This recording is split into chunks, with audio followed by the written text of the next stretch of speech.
आपण पाहत आहात सह्याद्री न्यूज मराठी महाराष्ट्र। मुख्य संपादक संभाजी जाधव। आम्हाला तुमचे पैसे नको, मुलांना मोफत शिक्षण व महिलांना संरक्षण द्या। कोलकाता येथील आरजी कार मेडिकल कॉलेज व हॉस्पिटलमध्ये झालेल्या निवासी महिला डॉक्टरची लैंगिक अत्याचार करून केलेली निर्घृण हत्येच्या निषेधार्थ तसेच बदलापूर येथील 3-4 वर्षाच्या 2 अजाण बालिकेवर झालेल्या लैंगिक छळाच्या विरोधात निषेध। आजरात महिलांची निषेध रॅली। आम्हाला तुमचे पैसे नको, मुलांना मोफत शिक्षण व महिलांना संरक्षण द्या। आजरात महिलांची निषेध रॅली। या रॅलीत महिला दक्षता समिती आजरा व अंधश्रद्धा निर्मूलन समिती शाखा आजरा, ग्राहक पंचायत महाराष्ट्र, सर्व श्रमिक संघटना यांच्या वतीने निषेध व्यक्त करण्यात आला।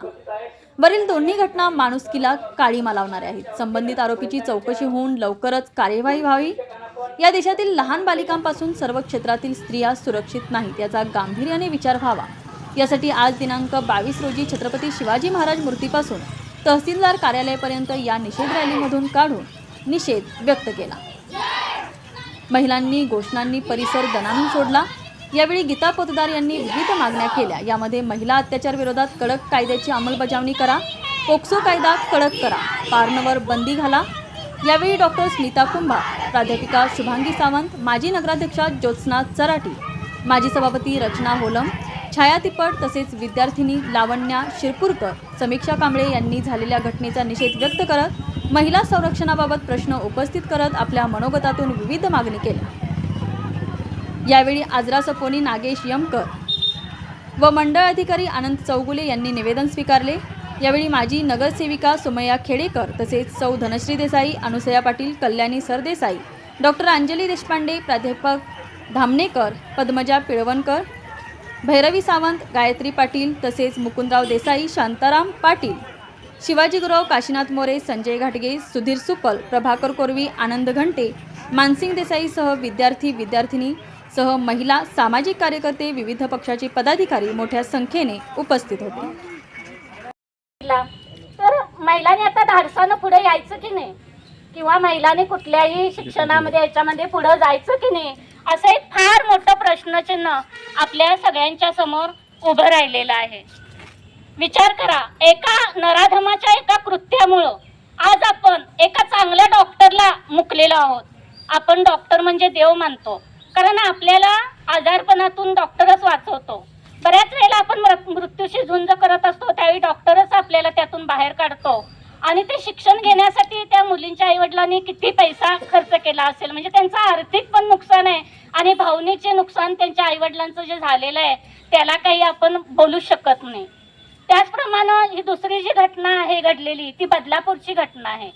बदलापूरमध्ये शाळेत जाणाऱ्या ज्या लहान मुली आहेत ते मुलींना तर काही कळतच नाही। 4 वर्ष म्हणजे काय वय हो।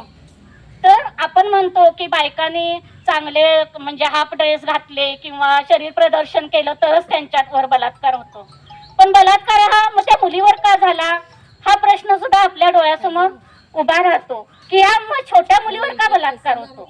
तर बलात्कार ही विकृती आहे आपल्या समाजामध्ये, जे स्त्रियांना दुय्यम दर्जा दिलेला आहे।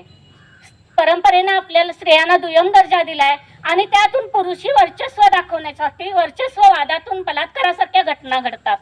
मग या अशा घटना घडू नये म्हणून आपणच आपल्या मुलाबाळांच्यावर संस्कार करताना योग्य संस्कार केले पाहिजेत की बाबा मुलगा मुलगी फरक केला नाही पाहिजे आणि त्यांना हेही समजून सांगितलं पाहिजे, जरी जेंडरनुसार लिंगानुसार मुलगी वेगळी आणि मुलगा वेगळा असला, आपल्याला परमेश्वरानं किंवा निसर्गानं म्हणूया आपल्याला ती देणगी दिलेली आहे की स्त्रीचं शरीर वेगळं आहे, पुरुषाचं शरीर वेगळं आहे, पण त्यामुळे वर्चस्व गाजवण्याची काहीच गरज नाही ना।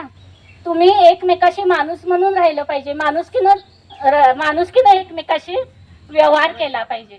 तर यापुढेही अशा घटना सतत घडतच आहेत। या 2-3 घटना आपल्याला हायलाइट झाल्या म्हणून समजल्या। आता तरी टीव्हीवर आपण बघतोय की सारख्या ह्या बातम्यांचाच रीग लागलेला आहे, म्हणजे लोक बाहेर पडायला लागलेत, लोकांना या घटनेचं गांभीर्य समजायला लागले आणि अन्यायाविरुद्ध आवाज उठवायला लागले। आम्ही सुद्धा आजऱ्यामध्ये गेली 20 वर्ष आम्ही महिलांसाठी अनेक प्रश्न सोडवलेले आहेत। बलात्काराच्या केसेसमध्ये सुद्धा महिलेला आम्ही सहकार्य केलेलं आहे आणि FRI नोंदवून घेताना काय काय आम्हाला इथं अडचणींना जावं लागले, तोंड द्यावं लागले, याचा सुद्धा अनुभव आमच्या पाठीशी आहे। त्यामुळे बऱ्याच वेळेला महिला सुद्धा आपल्यावर झालेला अन्याय अत्याचार बाहेर येऊ देत नाहीत.